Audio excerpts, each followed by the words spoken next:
Hey, welcome back to one of my videos.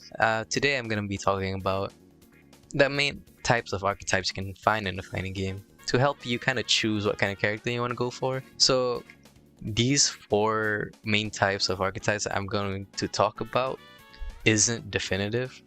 Like, yeah, it's kind of general to know it, but there's also branching deviations of these archetypes and different types. So you're not gonna have the same type of Shoto, same type of Grappler, same type of Zoner, yada yada yada. I'm just making this video to kind of help you understand the basics and essential game plan of each type of character.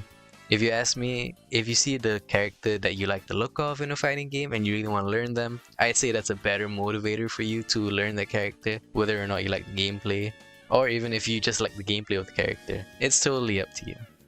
And with that, we can get into it. So yeah, hope you enjoy.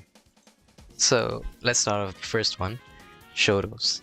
Shotos are kind of debated on what type of character they are, but I'd still say if the character has an invisible wake up, good anti-air like this, like the Shoryuken, projectile, and overall just a solid, I'd say, game plan and like reach and damage, I'd say they're a Shoto. Because to me a Shoto is someone that just has something for everything and is just good on all aspects, you know, like a master of none. They're good beginner characters to start with because you have not too many tools and not too specified of a playstyle to play them, so you can kind of get used to movement and the general game feel, I'd say, if you want to start off in a fighting game. Not all Shotos are the same though. Even though Ken and Ryu are both Shotos, they both play quite differently. Ryu is a more calm playstyle with zoning you out and, like, you know, forcing you to like make a mistake and then pop, classic Shoryuken. Ken, and in other ways Akuma also like to rush you down.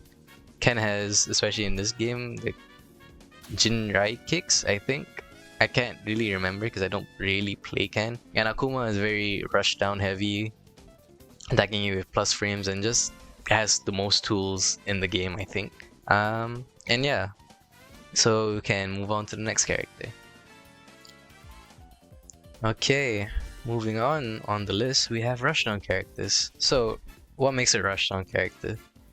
They typically usually have pretty good offensive capabilities to keep your opponent blocking and just generally pressuring them, you know? Cammy also is pretty fast, as Rushdown characters should be, to make sure that, you know, you don't lose momentum or anything like that. And they have like multiple tools to kind of like not really control screen space, but kind of like if they need to, they will take the turn back kind of thing.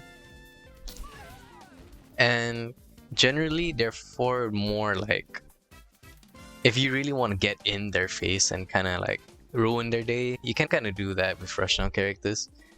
But one thing is they usually have lower health than other characters to make up for, you know, how fast they are and like how fast they can get in your face and kind of force you to block all their mix-ups. So yeah, if you generally like to, you know, be the one on the offense and want them to kind of play at your pace, you can give Rushdowns a try. And yeah, now we have my favorite type of character, the Grappler. So here we have Zangief, which is, I'd say, the main Grappler you'll always think of when you're thinking of fighting games. You're gonna think of this big Russian man. So Grapplers, starting off, they're slow. They're really, really slow. They don't really have the best momentum or like mobility, sorry. But once they get in, they really get in. Why? That's because of this. The command grab. So what's a command grab? So if you remember grabs, you can typically just like kind of counter them, or in this regard, tech them by pressing grab at the same time. But that does not work with command grabs, because with command grabs, you can't really tech them. They are they are untechable, which is what I'm supposed to say. And if you just get hit, say goodbye to your health. Grappler characters are for people that really want to do some funny things and generally just have an explosive kind of gameplay. It's gonna be really suckish if you fight against someone that can zone you out, and I'll get into that in the next character. But if you are willing to go through that pain of like going through projectiles and everything, your reward is amazing. Okay, so here's the last type of main archetype you can find in a fighting game, which are zoners. Okay, so before I go in here, going back to what I said in the beginning, these aren't the only types of archetypes that you can find in fighting games. There are multiple other ones, but these four are the main ones that everything else derives from. And for Guile, besides just being a zoner, is that he's a charge character. So what is a charge character? Basically every other game, every other fighter, you have motion inputs, right? Basically, you have your quarter circle forwards, quarter circle back, your half circles, blah blah blah. Charge characters do have those, but they also have your charge motions.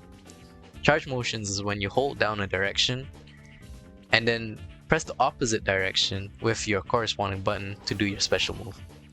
In this instance, it's Sonic Boom.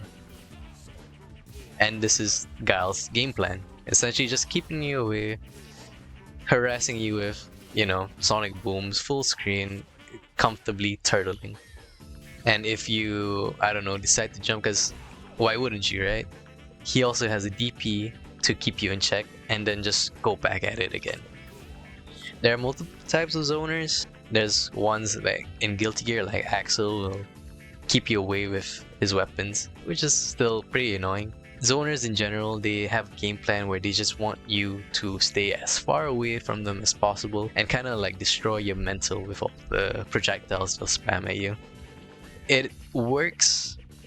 I don't necessarily like that game style, but hey, it's impressive because when I try it, I cannot keep anyone away from me.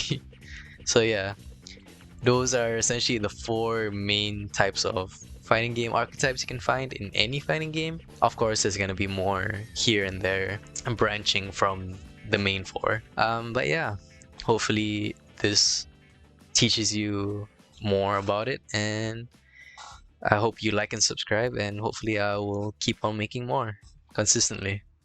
Yeah, thank you.